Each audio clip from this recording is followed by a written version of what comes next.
One of my biggest joys as a speaker is when I see people in the audience with their arms crossed and they don't look like they want to engage, and they go from this to this to letting them open, and then pretty soon they're leaning in. Oh, I love seeing that. I'm like, I got you. You're listening to Ask Mr. Brown. Got questions? Well, ask Mr. Brown. He'll give you his perspective on your questions. Mr. Brown. Hello, everybody. Mr. Brown here with Ask Mr. Brown. Thank you for joining me, and I'll give you my perspective on your questions. And today's question is this. You're a great speaker. Why, thank you. I appreciate it. They deserve a round of applause. Thank you. I appreciate the compliment. Here's the question. What is your approach to speaking? What is your approach to speaking? My approach depends on the audience, and to a certain extent, the audience that I speak to helps me figure out my approach. I want to connect with the audience, no matter what the audience is, because if you can connect with them, then you can hear the message. Sometimes people expect me as a speaker just to convey information. You can read a book for information, but sometimes a book can't necessarily connect with you. Have you ever heard somebody speak to you, but they read their speech to you? They just read what they wrote to you. And it could have been great content, and you might have heard it, but them looking down on a sheet of paper doesn't connect with me anyway. I need eye contact. I want to know what's coming from you. My approach is really this. I'm come from the stage, grab you by the hand, and I'm taking you on a journey with me.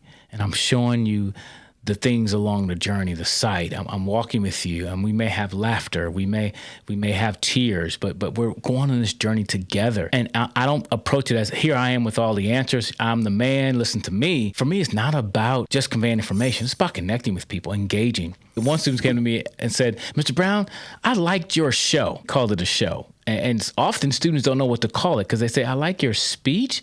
But when they think of speech, they think someone behind a podium who sits there and just talks. But my engagement is I'm playing games, I'm laughing, I'm connecting, and I'm willing to change my subject. You can ask my wife. She'll know what I said I'm going to talk about, but I'll get up there. And when I get the vibe from the audience and I see where we are as an audience, I go in a different direction. Sometimes things come up to my mind that I hadn't planned on saying at all, and it'll be a whole part of my talk. Now, I do work hard to make an outline. I'm not winging it. I'm making an outline. I have an approach. I have what I'm going to do. But in that moment, as I am with an audience, it may change. And sometimes I read people's reviews and stuff, and I remember one time specifically, somebody complained, or not complained, they just pointed out my intro was too long, and they wish I'd had more time to actually just teach the message. But then the next person said, thank you for your vulnerability and taking time to share your family with us, share your life with us. So on one hand, people like the idea that I took time to let them know who I am versus just, hey, here's information.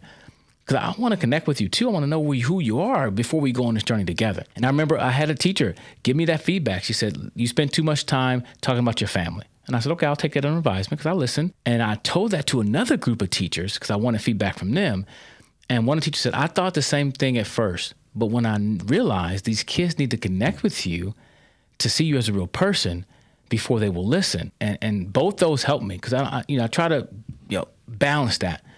But the idea that I share my life with people in my opening, let them know who I am, where I'm from, it connects with them. When I go to schools for the first time, my goal is not to just transfer information. I do want them to walk away with this message. When you make better choice, live a better life. So choose well. Oh, yeah. Oh, yeah. I want them to walk away with that no matter what age they are. But from that point, I want to make a connection.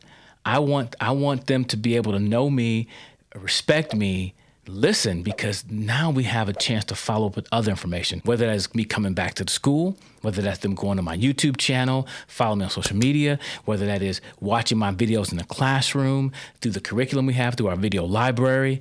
So my approach is about connection first, information second. And it's worked for me, whether it's kindergartners, whether it's junior high, high schoolers, whether it's adults, educators. I want to connect with you first in the audience and then share some information. That's my approach. There's probably some other stuff too. I should probably do a whole course on this.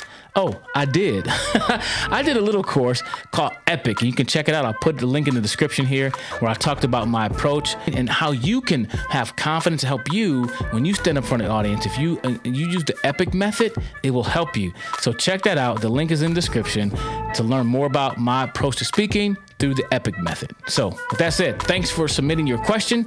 And if you want to submit a question, another question speaking to the person asked, or someone else, you can visit our website, HelloMrBrown.com. That's Hello Mr. Brown. Spell it out. HelloMrBrown.com. So go ahead, ask.